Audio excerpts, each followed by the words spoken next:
جس کو بھی یہ پکار رہے ہیں کافر اور مشرکین، یہ اتنے بے بس ہیں کہ سارے کے سارے مل کر بھی ایک مکھی خلق نہیں کر سکتے۔ اللہ اکبر۔ بہت غور رکھنا ہے کہ اس آیت میں ان الذین تدعون من دون اللہ فرمایا جا رہا ہے کہ اللہ کے مد مقابل، اللہ کے برابر بنا کر، اللہ کے شریک بنا کر جن کو یہ پکارتے ہیں کافر اور مشرکین، وہ اتنے بے بس ہیں کہ سارے کے سارے مل کر بھی ایک مکھی خلق نہیں کر سکتے، اور جن کو یہ پکار رہے ہیں نا، اگر ان سے چپکی ہوئی کوئی چیز مکھی اچک لے جائے تو وہ مکھی سے وہ چیز چھڑا نہیں سکتے۔ پھر رب فرماتا ہے ضعف الطالب والمطلوب، طالب بھی کمزور اور مطلوب بھی کمزور۔ اللہ اکبر۔ آگے رب نے گلہ کیا کہ لوگوں نے تو اللہ کی قدر ہی نہیں کی، حالانکہ اللہ قوت والا بھی ہے، عزت والا بھی ہے۔ اللہ اکبر۔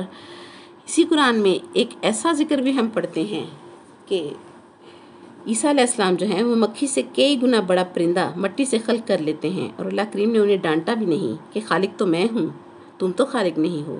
اس کا مطلب اگر بنی اسرائیل کی قوم عیسیٰ علیہ السلام کو مددگار سمجھیں اور کوڑوں کو شفا ملے ان کی مدد سے، اور نابیناؤں کو بینائی ملے ان کی مدد سے، تو اللہ ناراض نہیں ہوتا۔ اور اگر کوئی عیسیٰ علیہ السلام سے بھی بلند تر مقام پر کچھ خلق کرنے کا دعویٰ کرتا ہوا ملے تو اس کو مددگار ماننا شرک نہ ہوگا، کہ عیسیٰ علیہ السلام نے فرمایا تھا قرآن میں کہ انی اخلق من الطین کہیۃ الطیر، میں مٹی لے کر پانی میں گونتا ہوں اور پھر گندی ہوئی مٹی سے پرندے کی شکل بناتا ہوں، اور پھر انی اخلق فرما رہا ہے۔ اور مولا علی علیہ السلام سے جب اس آیت کی تفسیر پوچھی گئی جس میں رب کریم فرماتا ہے یا ابلیس ما منعک ان تسجد لمن خلقت بیدی، تو مولا علی علیہ السلام نے ارشاد فرمایا کہ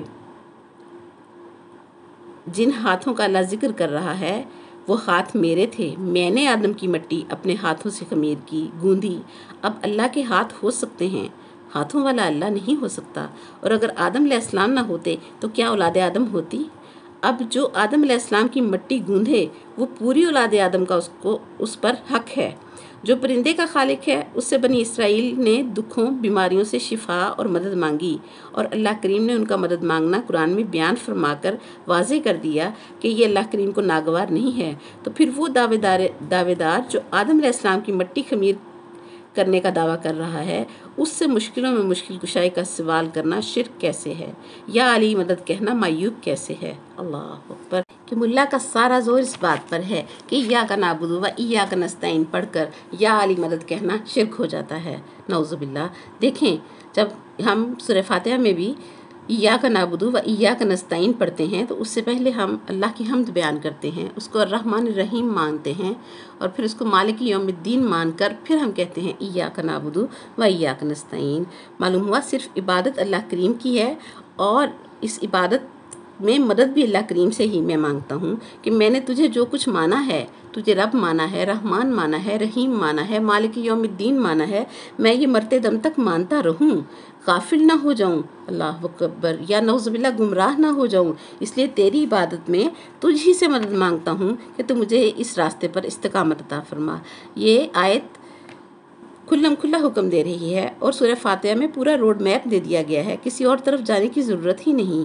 ہر بندہ جو عقل تھوڑی بہت بھی رکھتا ہے وہ سمجھتا ہے کہ کہیں نہ کہیں زندگی میں مختلف مقامات پر مختلف لوگوں سے مدد لینی پڑتی ہے، ڈاکٹر سے، ماں سے، باپ سے، سیڑھی کی مدد لینی پڑتی ہے اوپر چڑھنے کے لیے، گاڑی کی مدد لینی پڑتی ہے سفر کرنے کے لیے۔ زندہ بندہ مدد کا محتاج ہوتا ہے، یہاں تک کہ ملا خود بھی اسپیکر اور یوٹیوب کی مدد لیتا ہے۔ یہ سب اللہ نہیں ہے۔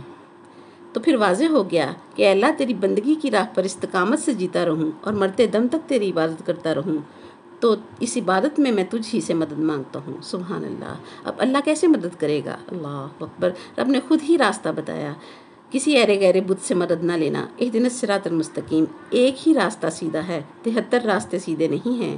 جواب اللہ نے خود دیا، اور اس راستے پر کیسے چلنا ہے یہ بھی منع فرما دیا کہ کسی مولوی ملا کے پیچھے نہ لگنا۔ 100 راستے بتائیں گے اور 100 راستے دکھائیں گے، لیکن کسی کی بات نہ ماننا۔ میری دی ہوئی پہچان کو، نشانی کو ڈھونڈ لو، ان لوگوں کا راستہ ڈھونڈو جن پر میں نے نعمتوں کو تمام کر دیا ہے۔ انعمت علیہم میں ہر مخلوق آتی ہے، مکھی سے انسان تک، چرند پرند، زمین اور آسمان مسلمان سب پر اللہ کی نعمت ہے کہ ان کو وجود ملا ہوا ہے، سارے مسلمانوں پر بھی اللہ کی نعمت ہے کہ ان کو کلمہ ملا ہوا ہے، لیکن یہاں خاص کر دیا گیا ہے رب نے انعمت علیہم والوں کو کہ ان کے راستے پر چلو۔ پہلی نشانی کیا بتائی کہ میں ان پر کبھی غضبناک نہیں ہوا، اللہ اکبر، غیر المغضوب علیہم، میں ان پر کبھی بھی غضبناک نہیں ہوا، اللہ اکبر۔ پھر فرمایا جنگ احد میں جب بھاگے تھے نبی پاک صلی اللہ علیہ وسلم کے صحابہ کرام، تو اس دن اللہ کریم ان پر غضبناک ہوا تھا، اگرچہ اللہ نے انہیں معاف کر دیا، لیکن جب وہ بھاگے تھے رب نے قرآن میں اپنی غضبناکی کا واضح طور پر جو ہے وہ اعلان کیا ہے۔ پھر دوسری صفت رب نے بتائی انعمت علیہم کی کہ جب ان کو ڈھونڈنا ہو تو پھر یہ دیکھنا ولدضالین، غیر المغضوب علیہم ولدضالین، جو کبھی بھی گمراہ نہ رہے ہوں، اللہ اکبر، بہت سمجھنے کی بات ہے۔ جو 40 سال تک بت پرست رہے وہ انعمت علیہم میں شمار نہیں ہو سکتے۔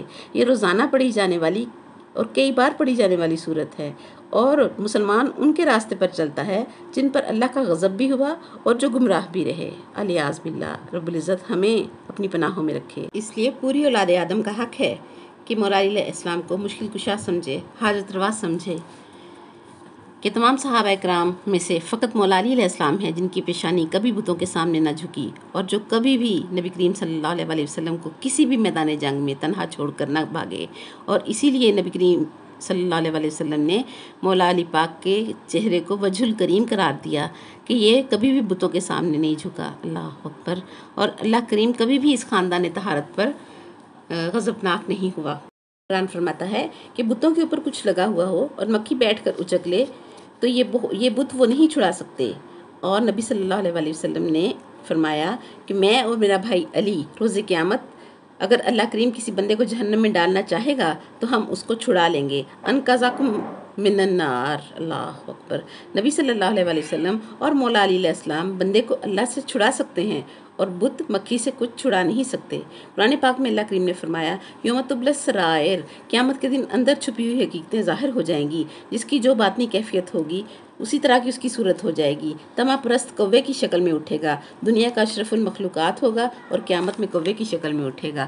مکار اور عیار شخص لومڑی کی شکل میں آئے گا، اور دیوس خنزیر کی شکل میں آئے گا، اور بغض ولایت علی علیہ السلام اور بغض اہل بیت علیہم السلام رکھنے والا جانے کس شکل میں آئے گا۔ یاد رکھیں کچھ اچھی حقیقتیں بھی ہوں گی روز قیامت، انسان کے نیک اعمال مجسم ہو کر آئیں گے، نماز کا بدن بن جائے گا، روزوں کا جسم ہوگا، جو کچھ بھی روز قیامت ہوگا بندے کے سامنے اللہ تعالیٰ فرمائے گا یہ وہی ہے جو تو نے bھیجا تھا۔ اور مولا شجم امام صادق علیہ السلام نے ارشاد فرمایا کہ عدل روز قیامت رسول اللہ صلی اللہ علیہ وسلم کی صورت مجسم ہو کر آئے گا، اور کعبۃ اللہ روز قیامت احرام کی صورت مجسم ہو کر آئے گا، اور قرآن پاک روز قیامت مولا علی علیہ السلام کی صورت میں مجسم ہوگا۔ اسی لیے اصول عقیدہ میں توحید کے بعد عدل کا درجہ ہے کہ اللہ کریم کے بعد رسول اللہ صلی اللہ علیہ وسلم کا درجہ ہے، اور دنیا میں انسان احرام باندھ کر کعبۃ اللہ کا طواف کرتے رہتے ہیں، اور روز قیامت کعبۃ اللہ احرام باندھ کر آئے گا اور وہ کسی کا تو طواف کرے گا ہی نہ، اور مولا علی علیہ السلام کی صورت میں قرآن مجسم ہو کر آئے گا، تو سمجھ لیں کہ مولا علی کی علیہ السلام کی حقیقی صورت کیا ہے۔ اس لیے نبی کریم صلی اللہ علیہ وسلم کا فرمان علی شان ہے القرآن مع علی و علی مع القرآن، سبحان اللہ، کہ اللہ کریم نے فرمایا کہ کلمہ طیبہ ترقی کرے تو ان کے خاندان جیسا ہوتا ہے۔ اور وآخر دعوانا الحمدللہ رب العالمین، سبحانک اللہم و بحمدک و نشہد ان لا الہ الا انت نستغفرک و نتوب الیک۔ السلام علیکم و رحمۃ اللہ وبرکاتہ۔